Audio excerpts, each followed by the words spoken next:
Subscribe कीजिए the perfect classes channel को और बेल आइकन को दबाइए लेटेस्ट वीडियो सबसे पहले देखने के लिए।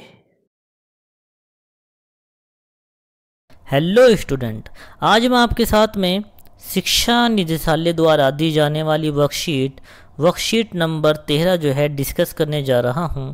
और ये जो वर्कशीट है कक्षा 9th के विद्यार्थियों के लिए है और ये सामाजिक विज्ञान की जो पाठ्य पुस्तक है समकालीन भारत भाग 1 का पार्ट 1 भारत आकार और स्थिति से ली गई है। और ये 4/8/2020 की वर्कशीट है। यहाँ पर विद्यार्थी का नाम आएगा और यहाँ पर कक्षा अध्यापक का नाम आएगा। तो हमारी जो वर्कशीट का जो टॉपिक है वो है भारत आकार और स्थिति परिचय, यानी भारत का आकार और स्थिति और उसका परिचय बताना है। तो चलिए अब हम अपनी जो वर्कशीट है उसको जो है डिस्कस करते हैं अपनी वर्कशीट को। तो सबसे पहला जो बिंदु या सबसे पहले जो पॉइंट दिया हुआ है इसमें दिया हुआ है कि हमारा देश भारत पृथ्वी के उत्तरी गोलार्ध में एशिया महाद्वीप पर स्थित है। तो कहाँ पर स्थित है? एशिया महाद्वीप पर। तो मैं आपको बता दूं कि पूरी दुनिया में जो है 7 महाद्वीप हैं। वो 7 महाद्वीप कौन कौन से हैं? एशिया, यूरोप, अफ्रीका, ऑस्ट्रेलिया, उत्तरी अमेरिका, दक्षिणी अमेरिका और अंटार्कटिका। ये 7 महाद्वीप हैं। और दुनिया का जो सबसे बड़ा महाद्वीप है वो है एशिया महाद्वीप। और एशिया महाद्वीप पर जो है भारत स्थित है, यानी दुनिया के सबसे बड़े महाद्वीप पर जो है भारत स्थित है। इसके बाद जो है इसमें दूसरा पॉइंट दिया हुआ है कि जो भारत है वो कहाँ पर है? उत्तरी गोलार्ध में स्थित है। अब जानते हैं भाई ये गोलार्ध जो है ये क्या होता है। सबसे पहले हम गोलार्ध को जानते हैं। देखो ये पिक्चर आपके सामने दी हुई है। यहाँ पर देखो ये जो वर्ल्ड का मैप है इसके बीचों बीच जो डॉट डॉट वाली लाइन जा रही है जो पृथ्वी को 2 बराबर भागों में बांटती है और जो 0 डिग्री अक्षांश पर होती है इसको बोलते हैं भूमध्य रेखा। पृथ्वी को 2 बराबर भागों में बांटने वाली लाइन को बोलते हैं भूमध्य रेखा। अब भूमध्य रेखा के उत्तर में, यानी जो इसके ऊपर होगा उत्तर होगा और जो इसके नीचे होगा उसको बोलेंगे दक्षिण। तो भूमध्य रेखा के उत्तर में तो होगा उत्तरी गोलार्ध। उत्तर में क्या होगा? उत्तरी गोलार्ध। और भूमध्य रेखा के दक्षिण में क्या होगा? दक्षिण में होगा हमारा दक्षिणी गोलार्ध। अब जो भारत की स्थिति देखो यहाँ पर आपको भारत नजर आ रहा है, ये रहा। अब ये भूमध्य रेखा से ऊपर है, यानी कहाँ पर है? उत्तर में। जैसे हमारा मैप होता है ना, मैप ऊपर तो उत्तर होता है, नीचे दक्षिण होता है। तो भूमध्य रेखा से ऊपर है, यानी कि कहाँ पर है? उत्तर में है। तो भारत की स्थिति कहाँ पर है? उत्तरी गोलार्ध में है भारत, क्योंकि वो भूमध्य रेखा से ऊपर है। तो पहला बिंदु हमने समझा कि भारत जो है उत्तरी गोलार्ध में किस प्रकार है, स्थिति भी देखी। अब दूसरा बिंदु है यहाँ पर कि मुख्य भाग अक्षांशीय विस्तार 8 डिग्री 4 मिनट उत्तरी अक्षांश से 37 डिग्री 6 मिनट उत्तरी अक्षांश तथा देशांतरीय विस्तार 68 डिग्री 7 मिनट पूर्वी देशांतर से 97 डिग्री 25 मिनट पूर्वी देशांतर तक है। अब इस बात को सबसे पहले हम समझेंगे कि यहाँ पर कह रहा है कि अक्षांशीय विस्तार। तो सबसे पहले तो देखें कि अक्षांशीय विस्तार और यहाँ पर कह रहा है देशांतरीय विस्तार। तो इसको समझते हैं अक्षांशीय विस्तार क्या होता है और देशांतरीय विस्तार क्या होता है। देखो जो अक्षांश होते हैं जिनको हम बोलते हैं लेटीट्यूड। लेटीट्यूड यानी कि जो लेटी हुई रेखाएं होती हैं, जो भी रेखाएं लेटी हुई होती हैं, जैसे कि ये जो लाइन है ये सारी ये भी लेटी हुई है और ये वाली लाइन भी लेटी हुई है और ये भी लेटी हुई है। तो ये जो लेटी हुई पृथ्वी पर लाइन होती है इसको बोलते हैं हम लेटीट्यूड। और जो लाइनें सीधी होती है, लॉन्ग होती हैं इस प्रकार से, तो लॉन्ग हैं, लंबी हैं, इनको बोलते हैं लॉन्गिट्यूड। क्या बोलते हैं? लॉन्गिट्यूड। तो ये क्या होंगे? हमारे लॉन्गिट्यूड होंगे। ये हमारे होंगे लॉन्गिट्यूड, जो कि उत्तर से दक्षिण की ओर जाते हैं। उत्तर से दक्षिण की ओर जाते हैं, उनको हम बोलते हैं लॉन्गिट्यूड। ठीक है। तो यहाँ पर हमने देखा कि लेटीट्यूड किसे कहते हैं, यानी अक्षांश होते हैं जो लेटी हुई लाइनें होती हैं, और देशांतर होते हैं जो सीधी लाइनें होती हैं ऊपर से नीचे की तरफ, यानी उत्तर से दक्षिण की तरफ जाती हैं। अब टॉपिक पर आते हैं कि अक्षांश और देशांतर तो हमें पता लगा कि वो लाइनें कौन सी होती हैं। अब ये कह रहा है कि जो भारत का अक्षांशीय विस्तार है वो है 8 डिग्री 4 मिनट उत्तर, यानी जो भारत जो शुरू होता है वो 8 डिग्री 4 मिनट उत्तर से। अब यहाँ से हम इसका भारत का मैप देखते हैं। जो भारत है देखो ये रहा 8 डिग्री 4 मिनट उत्तर से, यहाँ से भारत स्टार्ट होगा और ये अक्षांश लाइन है। ये लाइनें कैसी हैं? अक्षांशीय हैं, तो इनको क्या कहा गया है? अक्षांशीय।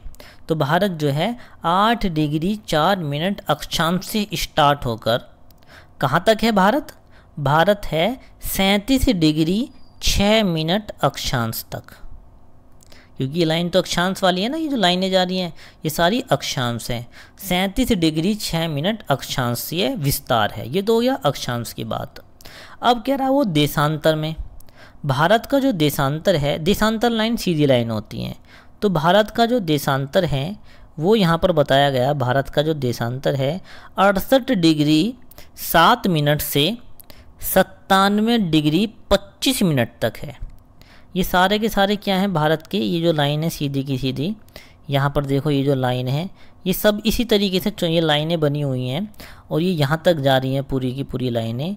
तो ये जो लाइनें हैं ये हैं देशांतर। तो 68 डिग्री 7 मिनट देशांतर से लेकर भारत जो है 97 डिग्री 25 मिनट तक इसका भारत का देशांतरीय विस्तार है। तो हमने भारत का अक्षांश और देशांतर विस्तार देखा। एक बार और देख लो, अक्षांशीय विस्तार कितना है? 8 डिग्री 4 मिनट से लेकर 37 डिग्री 6 मिनट तक, और फिर यहाँ पर देशांतरीय विस्तार देख लो 68 डिग्री 7 मिनट से लेकर 97 डिग्री 25 मिनट तक है, पूर्वी देशांतर तक। अब ये बात कर रहा है अभी पूर्वी देशांतर की। देखो अभी हम ऊपर आते हैं कि ये तो उत्तरी अक्षांश, तो हमें समझ में आया कि भाई उत्तरी ये है 8 डिग्री 4 मिनट उत्तरी अक्षांश से, और 37 डिग्री 6 मिनट उत्तरी अक्षांश। भाई ये भी उत्तरी है और इसको भी उत्तरी बताया, जबकि भारत के मैप पे तो दक्षिण जो है उत्तर, ये तो उत्तर नज़र आ रहा है पर ये तो दक्षिण नज़र आ रहा है। ऐसा क्यों है? इस बात को भी जो है हम समझते हैं। यहाँ पर देखो ये जो हमारी पृथ्वी है, देखो यहाँ पर भारत पूरा का पूरा उत्तरी गोलार्ध में है। तो हम जितने भी यहाँ से इस बिंदु से लेकर इस बिंदु तक जितनी भी लाइनें होंगी वो सारी की सारी उत्तरी अक्षांशीय कहलाएंगी। और ये जो बीचों बीच लाइन नज़र आ रही है, ये वाली, ये जो बीचों बीच लाइन नज़र आ रही है आपको 0 डिग्री से लेकर यहाँ तक, इससे अगर इधर जाएंगे तो आपको पश्चिम मिलेगा। क्या है यहाँ पर? पश्चिम। और इस लाइन से इधर जाएंगे तो यहाँ पर आएगा पूरब। तो भारत तो पूरा का पूरा कहाँ पर है? पूरब में है। कहाँ पर है? पूर्वी देशांतर में है भारत। इधर पश्चिम में पश्चिमी देशांतर होगा और इस लाइन से इधर उधर जो है पूर्वी देशांतर होगा। तो भारत जो है पूरा का पूरा पूर्वी देशांतर में है। तो जो लाइन यहाँ से स्टार्ट होगी, यहाँ से और यहाँ तक, वो सब पूर्वी कहलाएंगे, क्योंकि भारत जो है वो पूरब में ही है। वो सारी लाइनें पूर्वी देशांतर कहलाएंगी। अब इसमें एक और पॉइंट दिया हुआ है कि कर्क वृत्त या कर्क रेखा जो भारत के 23 डिग्री 30 मिनट उत्तरी अक्षांश से देश को लगभग 2 बराबर भागों में बांटती है। यानी जो कर्क रेखा है भारत को 2 बराबर भागों में बांटती है। और वो कहाँ से गुजरती है? वो गुजरती है 23 डिग्री 30 मिनट अक्षांश से गुजरती है। हम जरा भारत का मैप देख लेते हैं एक बार। देखो ये जो भारत का मैप है, यहाँ पर एक कर्क रेखा यहाँ से इस तरीके से, ये यहाँ से यहाँ तक दी हुई है कर्क रेखा, और ये कितने डिग्री पर है? 23.5 डिग्री पर है, या हम कह सकते हैं 23 डिग्री 30 मिनट पर है। 23 डिग्री जो है इसमें 30 मिनट पर ये रेखा है जो भारत को 2 बराबर में बांटती है, और उस रेखा को कहते हैं हम कर्क रेखा। तो भारत जो है कर्क रेखा पर स्थित है। अब नेक्स्ट बिंदु पर हम आते हैं। नेक्स्ट बिंदु क्या कहती है कि मुख्य भूभाग के दक्षिण पूर्व में बंगाल की खाड़ी में अंडमान और निकोबार द्वीप समूह, यानी कि दक्षिण पूर्व में जो बंगाल की खाड़ी है, बंगाल की खाड़ी कहाँ है, दक्षिण पूर्व में बंगाल की खाड़ी में तो अंडमान निकोबार द्वीप समूह है, और दक्षिण पश्चिम में अरब सागर में हमारा लक्षद्वीप है। तो ज़रा मैप पर देख लेते हैं। अपना इंडिया का जो मैप है, देखो ये इंडिया का मैप है, और अगर हम इंडिया के मैप को देखें तो यहाँ से ये वाला जो एरिया है, ये यहाँ पर, इसको हम क्या कहेंगे, देखो इधर तो है दक्षिण, ये नीचे तो दक्षिण हो गया, और इधर हो गया आपका पश्चिम। तो दक्षिण पश्चिम में अरब सागर स्थित है। अब ये हो गया दक्षिण और ये हो गया पूर्व, क्या हो गया, पूर्व, और ये है हमारा पश्चिम। तो पूर्व में यानी दक्षिण पूर्व में क्या है, बंगाल की खाड़ी स्थित है। दक्षिण पूर्व में बंगाल की खाड़ी स्थित है। और बंगाल की खाड़ी में अब देखो, बंगाल की खाड़ी में जो है यहाँ पर हमें नज़र आ रहा है अंडमान निकोबार द्वीप समूह। बंगाल की खाड़ी में अंडमान निकोबार द्वीप समूह है, और अरब सागर में लक्षद्वीप है। क्या है, लक्षद्वीप है। अब चलिए हम फिर ज़रा अपने जो वर्कशीट पर आते हैं।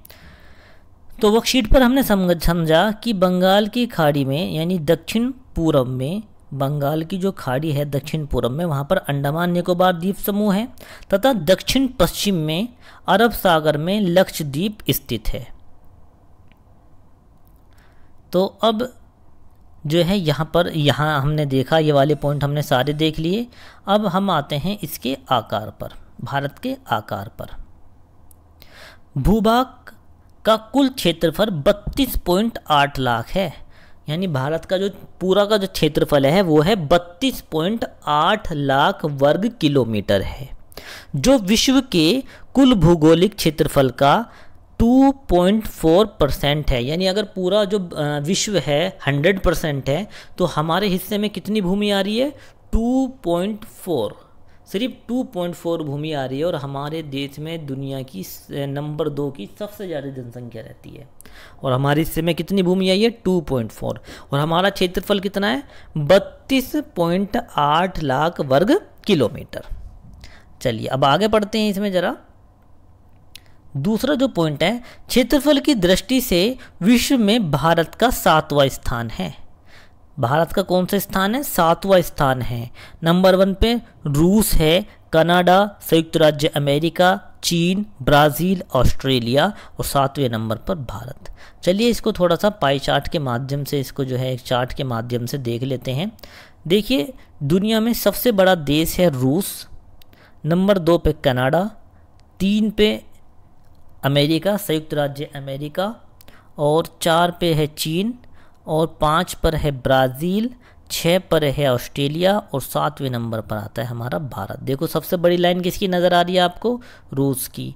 उससे छोटा कौन है लाइन में, कनाडा, फिर संयुक्त राज्य अमेरिका, फिर चीन, और फिर ब्राज़ील, फिर ऑस्ट्रेलिया, और 7वें नंबर पर भारत। तो दुनिया का 7वां सबसे बड़ा देश है, और दुनिया का सबसे बड़ा देश कौन सा है, रूस। तो ये वाला पॉइंट भी हमने जो है डिस्कस किया। अब इसमें जो है अगला पॉइंट डिस्कस करते हैं। यहाँ पर लिखा है कि स्थल सीमा रेखा लगभग, स्थल सीमा जो दी हुई है यहाँ पर 15,200 किलोमीटर, 15,200 किलोमीटर है स्थल सीमा। भारत की जो स्थल सीमा है वो 15,200 किलोमीटर है, और समुद्री तट रेखा द्वीप समूह के साथ में, जो भारत की जो समुद्री तट रेखा है, पूरा द्वीप समूह मिलाकर, यानी द्वीप भी मिलाकर, जो भारत की जो समुद्र तट रेखा है, जो समुद्र से लगती है, वो है 7,516.6 किलोमीटर है। ठीक है, तो दोनों पॉइंट ये याद रहेंगे। 15,200 किलोमीटर तो हमारी स्थल सीमा है, और जो जलीय सीमा है, समुद्री तटीय रेखा है, वो है 7,516.6 किलोमीटर है। अब यहाँ से देखते हैं, गुजरात से अरुणाचल प्रदेश के स्थानीय समय में 2 घंटे का अंतर है। यानी गुजरात से और अरुणाचल प्रदेश में, जैसे मान लीजिए यहाँ पर जो है ये गुजरात है और ये अरुणाचल प्रदेश है, यहाँ से यहाँ तक के समय में जो है पूरे 2 घंटे का अंतर है। कितने का अंतर है? 2 घंटे का अंतर है। अब ये अंतर है 2 घंटे का, क्योंकि देशांतरीय विस्तार लगभग 30 डिग्री है। यहाँ का जो देशांतरीय विस्तार है वो लगभग 30 डिग्री का है, और 1 डिग्री में जो 1 डिग्री होती है, 1 डिग्री देशांतर अंतर पर समय का अंतर 4 मिनट होता है। यदि हम देखो, ये जो देशांतर है, ये यहाँ पर देशांतर है, एक देशांतर से दूसरी देशांतर पर जाते हैं। ये 1 डिग्री का हो गया, ये दूसरी डिग्री का हो गया, और फिर ये तीसरी डिग्री का देशांतर हो गया। इस तरीके से तो क्या है, 4-4 मिनट जो हैं घटते बढ़ते रहते हैं।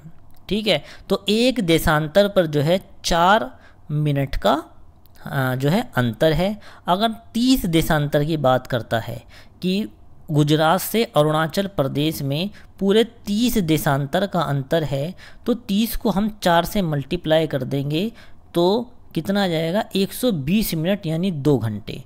गुजरात से अरुणाचल प्रदेश के बीच जो समय में कितने घंटे का अंतर है? 2 घंटे का अंतर है। पूरे देश में समान समय लागू करने के लिए, देखो पूरे देश में जो है समान समय लागू करने के लिए हमने एक मानक समय बनाया है, मानक यमोत्तर लाइन बनाई है, जो कि उत्तर प्रदेश के मिर्ज़ापुर से गुजरती है। एक मानक रेखा है हमारी जो उत्तर प्रदेश के मिर्ज़ापुर ज़िले से गुजरती है, और वो कितने डिग्री पर है? 82 डिग्री 30 पूर्वी देशांतर पर है। चलिए इसको मैप के माध्यम से समझते हैं हम जरा। देखिए, हमने भारत के बीचों बीच से ये जो आपको लाइन डॉट डॉट वाली लाइन नज़र आ रही है, ये जो डॉट डॉट वाली मैं साइड में लाइन कर देता हूँ, ये जो लाइनें नज़र आ रही है ये कितने डिग्री पर है? 82 डिग्री 30 मिनट पर ये लाइन है, और ये भारत के बीचों बीच से गुजरती है, जो कि भारत के उत्तर प्रदेश के मिर्ज़ापुर से भी होकर गुजरती है। ये हमने माना है, ये देशांतरीय रेखा है।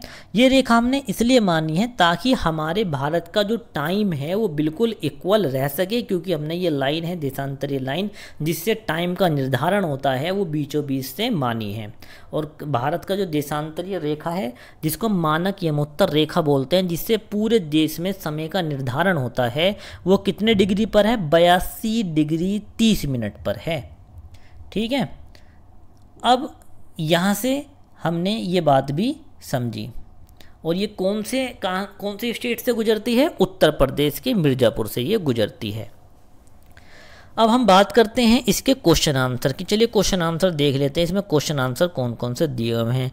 क्वेश्चन नंबर 1 हम पढ़ते हैं। पहला, अरब सागर में भारत का कौन सा द्वीप स्थित है? बिल्कुल, ये तो साफ साफ आपकी वर्कशीट में दिया हुआ है कि भारत का अरब सागर का है हमारा, ये देखो ये रहा अरब सागर। अरब सागर में भारत का कौन सा द्वीप स्थित है? ये रहा लक्षद्वीप। तो आंसर क्या आ जाएगा यहाँ पर? कौन सा द्वीप स्थित है भाई अरब सागर में? लक्षद्वीप। हम यहाँ पर लिख सकते हैं भाई इसको, लक्षद्वीप। लक्षद्वीप जो है अरब सागर में स्थित है। तो ठीक है, पहले का आंसर मिल गया हमें, और आपको ये आंसर जो है ऊपर भी मिल जाएगा। यहाँ पर देखो ये ना कि भारत का जो है अरब सागर में भारत का कौन सा द्वीप स्थित है? अरब सागर में भारत का लक्षद्वीप स्थित है। यहाँ पर इसका पहले का आंसर आपको यहाँ पर भी मिल जाएगा।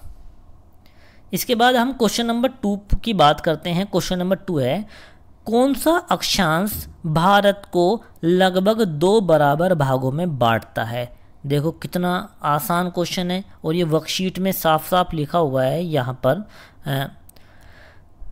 ये रहा कि कर्कवृत्त, ये जो कर्कवृत्त है 23 डिग्री 30 मिनट उत्तरी अक्षांश देश को लगभग 2 बराबर भागों में बांटता है। तो यहाँ पर ये दूसरे का आंसर हो जाएगा। ठीक है, यहाँ पर ये दूसरे का हमारा आंसर हो जाएगा। कर्कवृत्त भारत को जो है 2 बराबर भागों में बांटता है। अगर हम मैप पे भी देखें, देखो भारत का जो मैप है, ये रहा भारत का मैप, और यहाँ पर हम देखें ये जो लाइन आपको डॉट डॉट नज़र आ रही है यहाँ से लेके यहाँ तक की, ये कर्क रेखा है जो भारत के 23 डिग्री 30 मिनट पर है, जो भारत को 2 बराबर भागों में बांटती है। तो कौन सी लाइन बांटती है? कर्क रेखा भारत को जो है 2 बराबर भागों में बांटती है। अक्षांश कौन सा अक्षांश है? वो कर्क रेखा। ठीक है, 23 डिग्री 30। तो हम इसको यहाँ पर लिख सकते हैं हम। ठीक है, अगर आप ऊपर से लिखना चाहें ऊपर से भी इसको लिख सकते हैं। कर्क वृत्त है जो कि 23 डिग्री 30 पर है, 23 डिग्री 30 पर है। क्वेश्चन नंबर 3 हम पढ़ते हैं। क्वेश्चन नंबर 3 में क्या दिया है कि भारत के मुख्य भूभाग का अक्षांशीय और देशांतरीय विस्तार लिखिए। तो भारत के अक्षांशीय विस्तार, सबसे पहले तो अक्षांशीय विस्तार लिखते हैं भारत का। भाई अक्षांश तो ये वाली लाइन है, मैंने आपको बताया था भाई ये जो लाइन होती है ना, ये अक्षांश है। तो भारत कहाँ से शुरू होता है? 8 डिग्री 4 मिनट से स्टार्ट होता है भारत। तो भारत का अक्षांशीय विस्तार जो है 8 डिग्री 4 मिनट उत्तरी अक्षांश से लेकर और कहाँ तक है? लास्ट में जाएंगे भारत के बिल्कुल, ये गए, ये रहा 37 डिग्री 6 मिनट उत्तरी अक्षांश तक है भारत का। अब पूछा कि भाई पूर्वी देशांतरीय विस्तार क्या है? अब देशांतरीय विस्तार जो है 68 डिग्री 7 मिनट से लेकर 97 डिग्री 25 मिनट तक है। ठीक है, तो हम जो है आसानी से यहाँ पर बता सकते हैं कि भारत का देशांतरीय विस्तार कितना है। भारत का देशांतरीय विस्तार है 8 डिग्री 4 मिनट से लेकर 37 डिग्री 6 मिनट उत्तरी अक्षांश, और देशांतरीय विस्तार कितना है? 68 डिग्री 7 मिनट से लेकर 97 डिग्री 25 मिनट तक भारत का देशांतरीय विस्तार है। चलिए अब क्वेश्चन नंबर 4।